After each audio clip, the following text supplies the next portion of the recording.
And welcome, everyone, to Rock M Radio.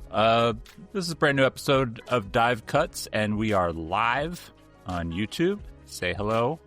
Hello. If you're watching us on YouTube, I'm your host, Sam Stelling. With me, as always, from the plains of Indiana, braving winter weather left and right, Mr. Matthew J. Harris. Matt, how are you? We made it. We made it through the bye game bonanza. We have actual, real basketball to discuss. So that's all I'm focused on. I don't care if it's cold. I don't care if it's snowy. We've got actual legitimate matchups this week. And because, man, I was running out of things to really pay attention to once we hit South Carolina State. And I think Cleveland State about broke me, but we're here. We've got actual high-quality matchups to discuss, and that's rejuvenated me despite the weather. So we have made it. It is the month of November is over, and that was a long month. If anybody needs to write to Dennis Gates and explain to him how we may need something a little more interesting to watch in the month of November. I've done my part. I've written about it a lot. I'm not one of these people that's anti Q4 games. I'm not Nate Oates. I think there is, something to be said for scheduling, some home games against some patsies. But 8 in a row is a lot.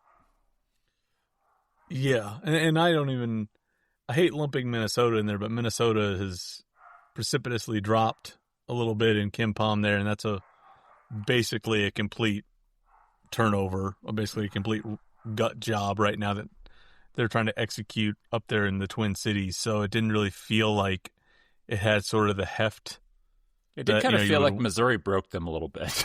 It did. It feels like Missouri's beaten them several times since that game. So they were 2-0 going to Missouri. Played really well in the first half, kept it close, and then got blown out. Proceeded to beat Green Bay, who's pretty terrible in overtime. Only beat Chicago State by, what was that, 12 points? Chicago State 11. Also very terrible. And then have lost the last 3 games. All against top 100 opponents, but things have gone south. I think what you were hoping for as a Missouri fan was for Nico to kind of get that thing going, and for them to, and then there's still plenty of time for them, especially in the Big Ten, good league, to kind of get back in that top 75 conversation, but it's not looking good. No, they dropped 50 spots since they faced Missouri, so it's trended the wrong direction for the folks in the barn up there. But no, this I understand the utility of playing 4 or 5 quad 4 games. We talk about it a lot, but we won't dwell long on what we saw last week. But I think against Cleveland State, when I went back and did the rewatch, you could very clearly tell when the switch was getting flipped on and when the switch was getting flipped off. And I think the thing you worry about, and I wrote about it today in lineup review, is are you ingraining a bad habit in doing that, where your team jumps out to an early lead, plays well for 8 minutes, switches off for 8 minutes, and then tries to reestablish itself before the half. So I worry that they went a little bit too far, and in doing so really didn't get the benefit of experimenting and may have had a false sense of security or quality at this point. But we'll see, because Notre Dame is certainly a different profile of team in just about every respect than what they've seen so far. So to recap, we recorded last Monday, November 24th. Following night on Tuesday, they beat South Carolina State pretty badly. What was the opening run on that one? 19-1. I believe they were up. Yeah, 19-1. 8-0, and then 19-1. Yeah. And then they just sort of played even the rest of the game. Then Cleveland State came in, and it was like a repeat. they jumped out and were up huge, 28-4. Cleveland State then just kind of proceeded to play even. And, from a human standpoint, these are not machines. These are people that are out there playing. And you can very easily see how, especially, and this is kind of, getting back to the schedule side of it, especially when you've played 6 or 7 consecutive games that are of similar weight, and you're up 20 points and it's not even 10 minutes into the game, how your focus might wane a little bit. You don't want it to happen. As a coach, it probably pisses you off that it happens. But it's understandable that it can happen. And this is also why I think it's valuable for Missouri to rethink their approach to scheduling, particularly in November. Maybe have a few more challenges along the way. So when you get, to that Thanksgiving week, and maybe you do have a couple teams like South Carolina State and Cleveland State, you're going to beat them by 40 instead of letting them hang around and beating them by 25. I don't know that we really need to talk much about those games. We've spent, we've been here every week talking about Q4 opponents. There was a little bit of fun when we got Minnesota looking like they might be a Q2. Now they're Q3. Or at least, according to Ken Pom. The net rankings did come out today, Matt, and it reflected Missouri's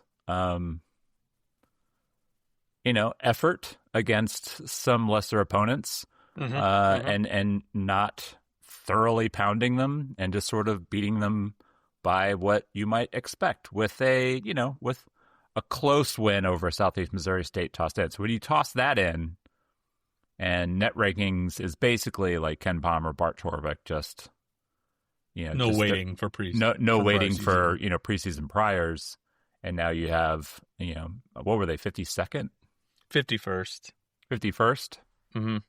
Which the thing about it is, people will look at it and say, "Oh, their SOS isn't bad."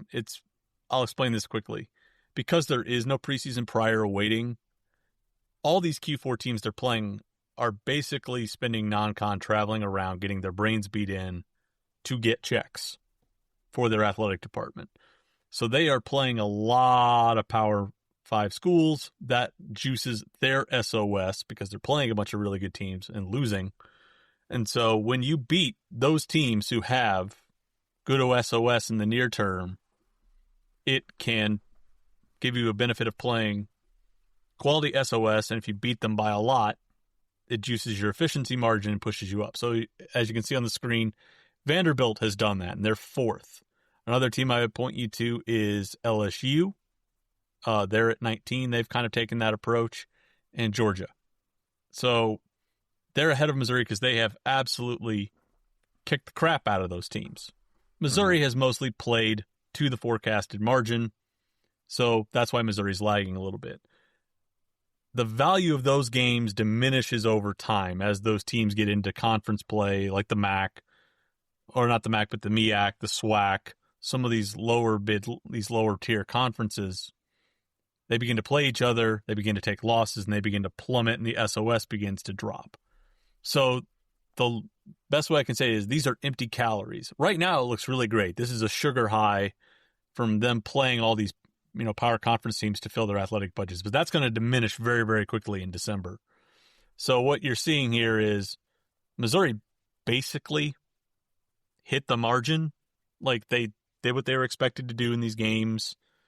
They kind of got whatever value, the expected value out of them they could, but they're not, they're not going to get the benefit later on of running up the big efficiency margin that they would have, like a Vanderbilt will, like an LSU will, or a Georgia will. So that's really what you look at here. Missouri's not in bad shape, but they didn't get the maximal benefit from scheduling all these soft teams. So that's, if you're frustrated, if you're looking for more reason to be frustrated with the schedule, that's it. Is They scheduled a bunch of bad teams. They beat them by the expected amount, and they didn't really get any other added value out of them for their resume. So that's more fun for you and more reason why you probably want to see the schedule get amended a little bit. And I'd also add that, last year, basically the same thing happened. So the month of November, Missouri really didn't play anybody. They did open against Memphis, but then they played Howard, Eastern Washington, Mississippi Valley State, Pacific, Arkansas, Pine Bluff, and Lindenwood, all in the month of November. They started ranked 52nd in KenPom, and they finished the month going into the California game, they were 54th, and that was December 3rd. So they only slipped by a couple spots by beating the brains in of some low major teams. Now, this year it's basically been a repeat. So they were 28th. They, beat a bunch of teams pretty badly. And now they're 30th. So, yeah. For reference, last year Missouri opened the net ranking at 46th last year. Basically the same. So if you're an optimist, you'd say, well, they're basically the same as they were a year ago, and that was a number 6 seed in the NCAA tournament, which is right. That's probably a good outlook to have. But again, as we said last week and as we've said numerous times before, the reason why you schedule so many Q4 games is to tar and feather these teams and jack your efficiency ratings up. Missouri has not done that. So, well, yeah. Well, the reason why most teams do, I think the reason why Dennis does seems to be different. He's got a crash lab to run, as we've said before. Yeah. So the good news is November's over, and we know every December is going to bring, Kansas, Illinois, the ACC SEC Challenge. And then Missouri also has a couple, top 250 teams in Alabama State and Bethune-Cookman lined up in between Kansas and Illinois. So we're going to talk about Notre Dame, and we're going to talk a little bit about KU because that's who's coming up this week. And Notre Dame, not great, pretty good, not great. Yeah, they're kind of in the bubbly territory. They probably need to play a little better. Beating Missouri at home would help their case. Correct. Missouri is a projected 3-point victor in this game. Matt, what can we tell the people about the Fighting Irish? I really like this roster for next year. I feel like they're a year away from being really, really, really good. Micah Shrewsbury's done a good job building there, and what you need to know about Notre Dame is because of its academic rigor, it just can't go take anybody out of the portal. It actually does have standards that it imposes on transfers, so they can't go out and just load up on 5 or 6 dudes. They have to still sort of build through the time-tested model of recruit, retain, and develop, and they've done that, and they've developed guys like Marcus Burton, who's a very, very good kind of undersized scoring point. Braden Shrewsbury, the son of Micah Shrewsbury, is a good kind of secondary handler and floor spacer. Before, the end of last season, we thought Tay Davis might have been back for them, but he transferred to Oklahoma. He was a really skilled stretch 4. But they've recruited, I think, 2 top 25 level classes since they've been there. This group of freshmen they have is a top 15 group. It's led by 5-star wing Jalen Harrelson, who had Missouri in his final group, ultimately chose to stay home in Indiana and play for the Irish. Really, really, really good wing. I would have crawled over broken glass to get Jalen Harrelson in last year's class. He was one of my favorite guys they were recruiting. He can be kind of a jumbo creator for them. They've got 3 other really good long-term developmental freshmen, a couple of big floor spacers and stretch 4s of jumbo wings in Ryder Frost and Brady Kohler. But really, the ceiling for this group is probably going to be set by what they can get out of their sophomores. And that group has been a little bit inconsistent so far. They've got Cole Serta, Logan Imus, Sir Muhammad, and Garrett Sundra. Those guys have really kind of struggled to backfill and become a supporting kind of like bench group for Burton and for Shrewsbury. And Harrelson's having to probably shoulder a bit more usage than he should at this stage. And so what you'll see is when you watch them play, and I've watched them play a couple times, they will have really good stretches where Harrelson will be able to get to his spots, will be able to get straight line drives. Shrewsbury's shooting it well. Burton's creating off the catch. Their bigs are doing some nice stuff in terms of picking and popping and spacing a little bit. But it's just a little bit inconsistent right now. But they are a team that I think in about a year from now, if they develop the way they want and the way Shrewsbury wants, they're going to be really, really good. They're picked 10th in the ACC this year, but this is not a group that I think you can look at and really take their KenPom rating and say, well, yeah, this is a tricky road test. There's some talent here. They've fought pretty well in their Q1 games. They lost at the buzzer to Ohio State on a runner. They hung around with Kansas at the Players Era Festival.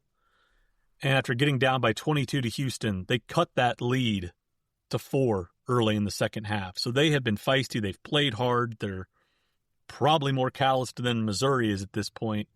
And they've got some pieces that are intriguing. So I think if you don't come in with the right mindset, if you come in and just look at this as a team that's a little bit young, that's inexperienced, and, maybe isn't all that deep, they can pick you off. We can talk a little bit about their style, but I just think you look at this roster, there are some interesting pieces there, and they play hard. And if they put it together on one night, they can take you out. So I think it's going to be really, really interesting just from a top level perspective to see how Missouri's mentality is in the opening minutes of this game. Because if it's not there, this team can linger and they can get into you a little bit.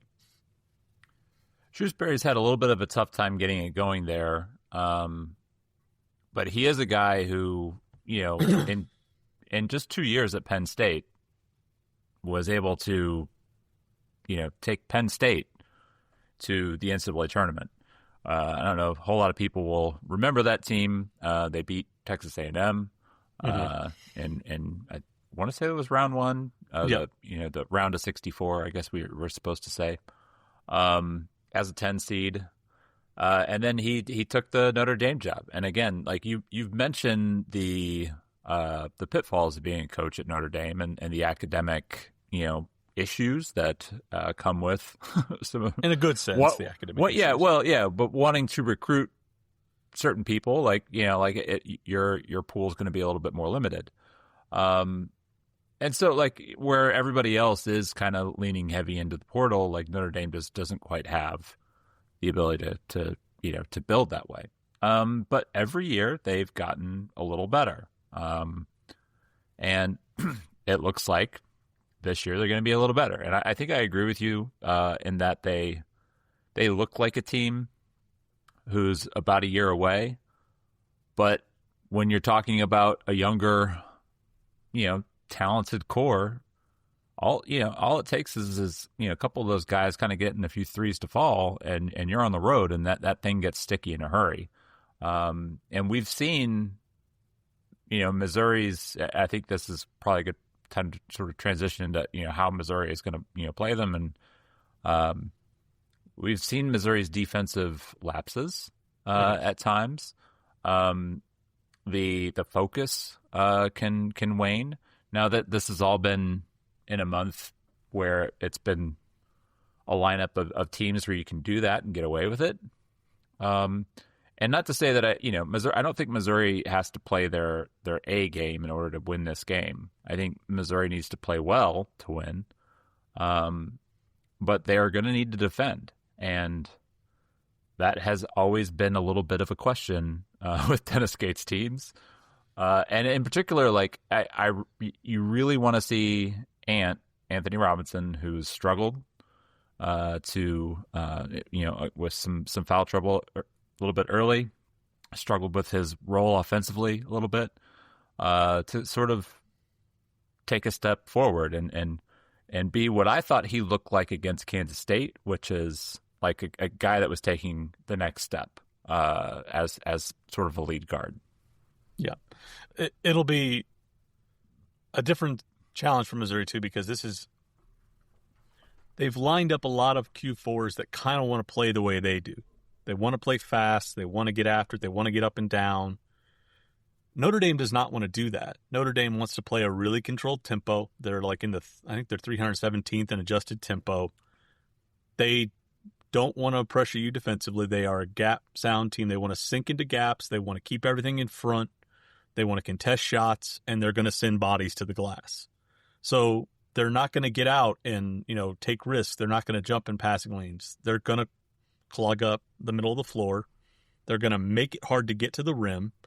I think when I looked at it before we came on air, they're the second best high major and number 8 in the country for limiting rim attempts. Missouri's offense is designed to create rim attempts. So I think that's going to be a challenge for Missouri. They're not going to be able to come down, run a basic ball screen, get 2 feet in the paint, and score over an undersized front line. They're going to run into bodies. They're going to run into a stout, big and Carson Tout and Kevin Jai. And they're going to probably have to run real offense. They're going to have to run some of the Princeton and triangle stuff that we've seen. They're going to have to knock down shots to force this team out and to come cover them. And I think defensively, Notre Dame, on the other end of the floor, when they're offensively, they run good stuff, but they are patient offensively. They will, go through first side, second side, third side, and they will continue to try and get a conveyor belt going for Marcus Burton. And if your ball screen coverage isn't tightened up, he's going to get 2 feet in the paint. He's going to finish with some craft. He can spray it to Shrewsbury, who can shoot it. Harrelson, if you are in rotation and you're late, he's going to get into a gap and he's going to be strong enough to finish. So this is a game where if it's a controlled pace and Missouri's not locked in defensively, if they're still sloppy with the ball, which you wrote about again in study hall, and they're bleeding possessions and they're not getting on the glass, this team can slowly open up a lead on them and then they can hold it. Kind of what we saw against Drake. So I think that's the big thing here is Missouri's going to find a team that's going to be okay if this is a meat grinder. Missouri hasn't faced that. And they haven't had to do it on the road, and they haven't had to face a legitimate on-ball creator of Marcus Burton's caliber. So I think that's where it comes down for me. This is not a stylistic, favorable matchup for them. They're going to have to work, and they're going to have to do some things that we haven't seen them do through the first month of the season with very much regularity, and they're going to have to do it on the road. So that's what makes me a little jumpy about this. It's not that Notre Dame is a juggernaut. It's that they're going to present challenges and test flaws that this team hasn't really had poked at yet. And how do they respond to that? Yeah, I mean, I would say, on the road, yeah, they were sort of, put through a little bit of a grind against Minnesota. The benefit there is you're at home, and even early when you're kind of struggling to collect offensive rebounds and all that kind of stuff, you're able to make enough shots, to stay in the game. And on the road, those shots are, they're just less likely to fall just because you're not accustomed to the building, you're not as comfortable, all that kind of stuff. So I think, the pace is something that will be sort of interesting to kind of keep an eye on. I'm also really kind of curious, how the rotations are going to play out here. They're still down Jaden Stone, which isn't great for the fact that, you want another guy who can space the floor a bit, and Missouri is very likely to run out their jumbo lineup again, and how that kind of plays out. Notre Dame isn't, a super big team, but they're sturdy. But they're Carson Tout is, I think he's only 6'8", but he's kind of wide and strong, can muscle guys out. And I think, playing at that pace will be sort of interesting to see how they develop. How do you see this playing out? I think they'll get a road result just because I think what they have that Notre Dame doesn't have is they've got even with Stone out, Missouri's reserve core can give them a little bit more offensively. When teams have beaten Notre Dame, it hasn't been by slowing Burton or Harrelson down. It's been by limiting Shrewsbury's catch and shoots and making the rest of that reserve core, those sophomores, deliver for them. So if Shrewsbury and the other guys we mentioned earlier on aren't able to produce, it's going to be a lot of Harrelson, who can be inefficient sometimes as a driver, especially if he's driving into a defense that hasn't been put in rotation. And you can, use your size and physicality, which Ant has, to make Burton uncomfortable. It can be a bit of a slog for them. And that's when they've hit trouble, is when those two are a little bit lax, or they're not able to maybe have stretches in games where they're constantly clicking. There's not really that secondary group of scorers that can deliver them and patch them over. So I think that's the difference for Missouri. If the bench unit for Missouri does what it has shown it can be capable of times, like a Javon Porter coming in and giving you some good minutes, whether that's driving, whether that's, occasionally knocking out a shot, whether it's Northweather out of the corner hitting some jumpers. If those guys off the bench can contribute, I think that might be the difference here, because they're going to be able to offset maybe Ant having an off night. Maybe Mark is running into some trouble in the mid post. That's where I think Missouri's advantage is going to be, is its depth and its ability to maybe get some more bench scoring and find some of their sources of offense. We'll see. I don't think it's going to be an easy game. I think when I looked at it today, Predictive Metrics has it as a 1-point win for Missouri. It's going to be tight. It's a toss-up, but I think ideally Missouri's bench pushes them over the top and they get a road win. So then, the border war. Sunday, Kansas. Sprint Center. This is the first time since the exhibition game in 2017, right? Yep. That the two have faced each other in a neutral site. I don't love it. But I don't hate it. I do enjoy. To get it back. Yeah, I do enjoy. I enjoy bragging rights being on a neutral site and being that game kind of statically every year. I'm okay. I'm okay with this being played in Kansas City. Kansas has been without their star guard, Darren Peterson, now for all but 2 games. Mm-hmm. Peterson's been dealing with a little bit of hamstring tightness, I believe, is the diagnosis. Yep. He is a very likely top 5 pick. Some have, said he could be the, top overall pick. He's awesome, man. and we've seen, if you've been paying attention to college basketball outside of Missouri, and I hope with this lineup of games that you have. You've had you've had easy chances too. Well, yeah, because there's been a lot of really good games. There's been a lot of a lot of freshmen who are really good. Cam Boozer at Duke, Darren Peterson at Kansas, Caleb Wilson at UNC has been special as well. There are others, but that's just who popped off the top of my head. So Kansas has been without him. They are expecting that he will be back for this game. Kansas has UConn tomorrow at home as a nice tune-up. The schedule that Bill put together is pretty nice. They were in Players Era. They didn't have the toughest slate, Players Era. They did open with Notre Dame. They played Syracuse, but they beat Tennessee. Mm-hmm. Tennessee was really playing well. They lost to Duke. They lost to North Carolina. Duke was on a neutral. North Carolina was at UNC. And that was, excuse me, man, I can't seem to get my throat cleared.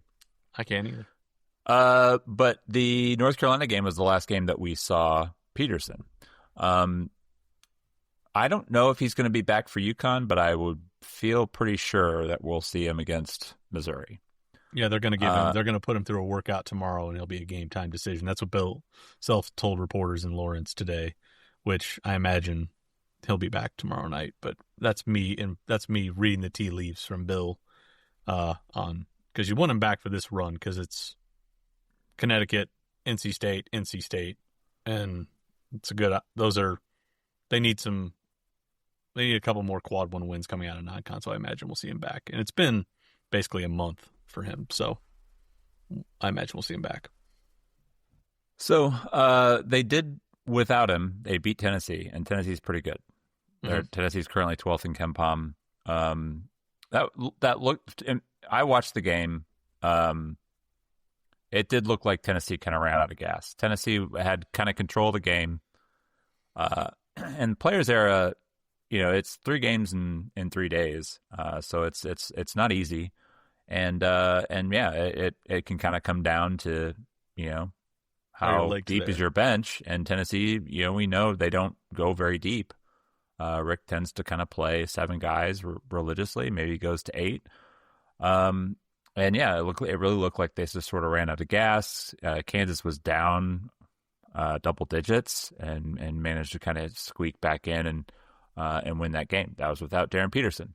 The guys that we are going to pay attention to, Flory Badinga is their returning, 5-star post player.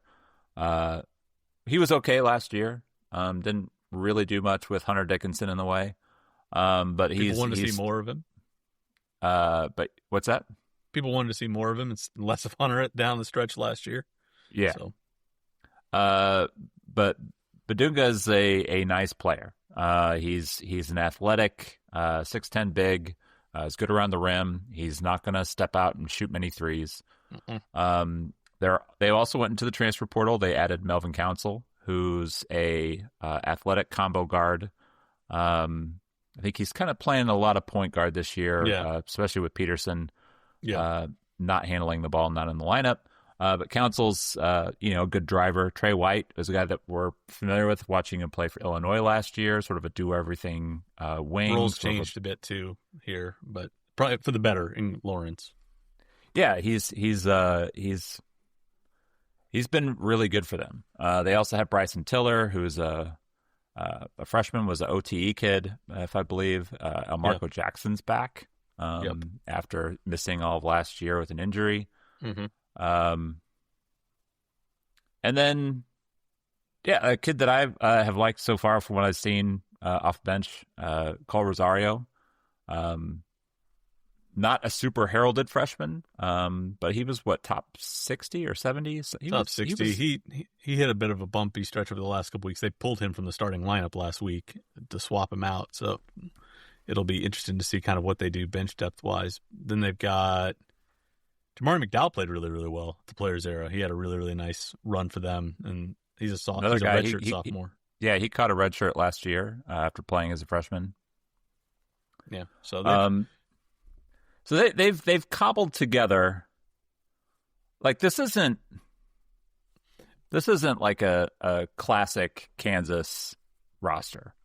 They're good. Yeah. This is not a game that you are like fearful that like you can't win this. Peterson's really good. If he plays,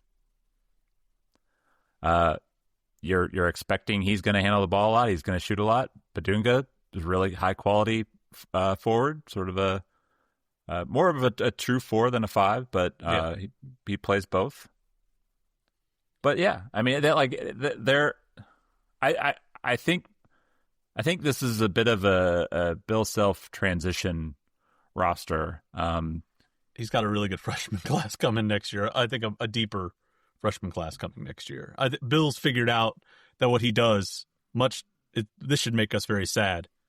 Bill figured out he's very, very good at developing basketball players ranked between 30th and 80th in the composite, and then occasionally getting guys like Darren Peterson. I really liked it when he screwed around in the transfer portal because he built rosters that didn't make a lot of sense sometimes.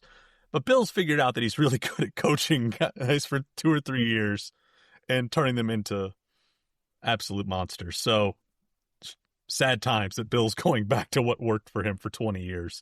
It's a shame for us that he's learned the error of his ways. This is a vintage Bill Self team defensively. They're not going to force a lot of turnovers. But they're going to have good rim protection with 2 bigs on the floor. They're going to, force contested shots. They're going to be solid. If they're playing man, they're not switching, so they're going to stay consistently in front of you. They're going to guard, which I think is, again, something that Missouri has not seen a lot of, is a team that's just good, sound man-to-man and can hang in there and can go to the glass. So I think that's what's going to hold them up there. They are slowing down the pace. Bill, for a couple of years, too, had bought into the idea that he had to play at an ultra-quick pace. He's slowing it down now. So I think that's the other thing, too, is they're not going to be as passive as Notre Dame will be in gaps, but they're going to sit down and guard for 30 seconds. And if you think just setting 1 or 2 ball screens is going to crack Kansas, you're probably mistaken there. So they're going to have to, again, run good offense. They're going to have to find ways to get shooting on the floor to space it. And I'm not sure the jumbo lineup where you're trying to pound the ball into Sean Phillips against Flory Badunga and Bryson Tiller is going to get it done. So how they manage lineups and how they get their fives out there and how they get those bigs out of the paint is going to matter. Offensively, I think the one thing the Jayhawks are vulnerable with is they can bleed possessions sometimes. They're not a great jump shooting team. That's why they needed McDowell to play well at players there. They didn't really have a lot of jump shooting. So they can be a little bit loose with the ball, and they're not always great going to the offensive glass. So if Kansas is bleeding out possessions and they're not hitting threes, that's where I think their offense gets a little boggy and not quite efficient. I think I'd also kind of say that like Melvin Council and Trey White are more gliders than power drivers. Like if you watch Council, he's not always going to fly around the corner. He's going to kind of glide around the corner. He's going to maybe use a dribble combo. He loves runners and floaters, loves scoop extension finishes. Trey White really needs to do dribble combos when he attacks with his right hand. He draws a lot of contact when playing with his left, but they're guys that wind up playing a lot in the runner and the float game and a lot of kind of contested extension finishes. If you're able to stick with them and kind of make them alter finishing angles, they can run into some trouble. And, so I think that's sometimes when their backcourt kind of gets a little claggy. They hit some issues, but Badunga and Tiller are awesome. I mean, Badunga's taking a leap. You absolutely cannot let him get deep post position. He's going to get to his left hand over his right shoulder. He can face up and attack you and get to a counter. He can bury you in a post pin and a high-low and score and just dunk it on you. If you are crappy in pick and roll coverages and you don't tag him, he's the vertical threat that people thought Sean Phillips was going to be. He will absolutely snatch it and crush your skull, mashing it down. So it'll be interesting to see how Missouri kind of handles that because you cannot forget to tag him. Your bigs can't be late recovering to him. Tiller can step out a little bit and shoot in the mid-range, but he can also post it. So their bigs, I think, are going to pose a real test for Missouri. Missouri's front court has kind of been by committee. I think Missouri's guards, if they're engaged, can hang at times with this group. But to me, the linchpin here is going to be how does Missouri handle their bigs defensively? Because Tiller and Badunga are really, really, really good.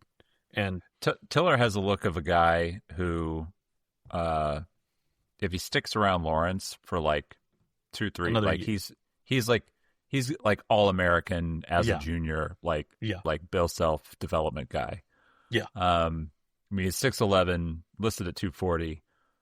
Moves incredibly well. But he doesn't look big at all. Like you see him on the floor, like I saw him like his height weight listed. I was surprised. I thought he was going to like be 6'8", 215. Like he carries it well. I watched him a couple of years ago in high school, and the way he can navigate around the floor, he's just moves incredibly well at his size. Doesn't look uncomfortable in space. If he sticks around a couple of years, he's going to be a problem. Obviously, he was a top 30 recruit, but just looks like a Bill Self kind of 4 when he's moving around the floor.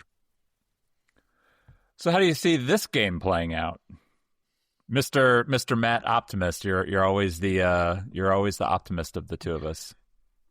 I think they'll go 1-1 this week, which means I think they'll take a loss in Kansas City. I think the guard Kansas isn't exceptionally deep. They're only going 7 or 8 deep now, but if they've got Peterson back and he's healthy, he's the kind of guy that obviously changes the game for them on the perimeter. Can go get a bucket, can facilitate, create his own offense, elite shot creator. And, if you believe in BPR as a good metric, his BPR and the BPR for Badunga's trumps the combined BPR for Ant and for Mark Mitchell. So they've got an elite big that can play inside, that can move around, that he doesn't just need to solely post up. They could put him in pick and roll actions with Darren Peterson, which God help you if that happens. And I just think they're going to defend a little bit better too. We know they're going to guard. We know they've got a guy who can go create shots. We know they've got an elite big. And I think if they get Peterson back, it allows Council to slide back into more of that natural combo guard role. White can play more off the catch. He'll have bigger gaps to attack. I just think that even though they're not as deep, they're just going to have a little bit more coherence to their rotation, and they've got just a little bit better high-end pieces than Missouri. So I think they take the win in Kansas City. I will not predict Kansas win ever. I don't know how the game is going to play out, honestly. I've seen Kansas play a couple times. They've looked okay. They've looked, really pretty good. Not really seeing much of them with Peterson, I think skews my view a bit. I think if Peterson is playing, and he's what we think he can be, and not just a guy who's trying to kind of get back in the flow, it's going to be really tough for Missouri to win. If he's not playing, or if he's not still the rusty guy, he's still rusty and all that kind of stuff. I could see Missouri winning this one, and not quite like they did last year. But I could see this kind of being like a 6 or 8 point game, if they're able to sort of force Peterson to not be himself. Ant, you hear that? You got to step up and defend and not foul. So good luck. Yeah, it's a big week for Ant. Big week for Ant. So with that, we are going to get out of here. Thankfully, we are back to actually watching games that count. We will be back next week, and we will talk about these 2 games. We will probably talk more about the Kansas game than the Notre Dame game, because Notre Dame by that point will be semi-ancient history. And I don't know how much time we'll spend previewing Alabama State or Bethune. I think we'll probably just stick with talking about what we saw from this team against other high major opponents who are going to make them work. I'm excited to actually see Missouri play somebody that matters. No offense to any of the previous opponents. I think it would benefit a lot of teams if we would just cut Division I basketball in half.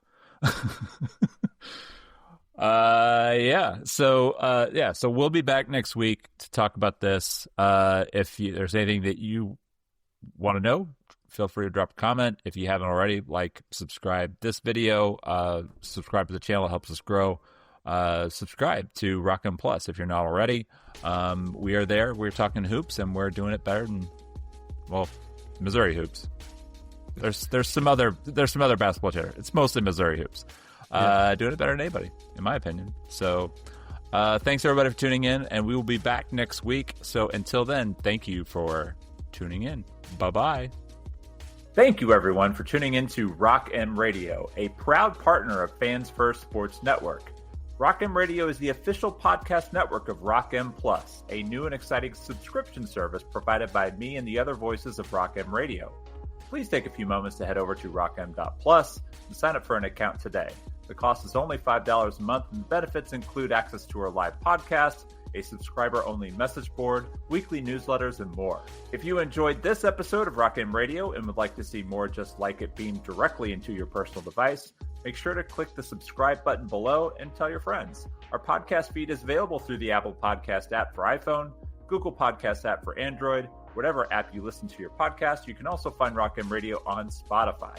If you're looking for a podcast about your favorite team that is not the Missouri Tigers, Fan First Sports Network is your answer. A full podcast network loaded with the team-specific podcasts covering Major League Baseball, the NFL, NHL, NBA, MLS, and more. And we'll be back with more episodes of Rock M Radio coming to you soon.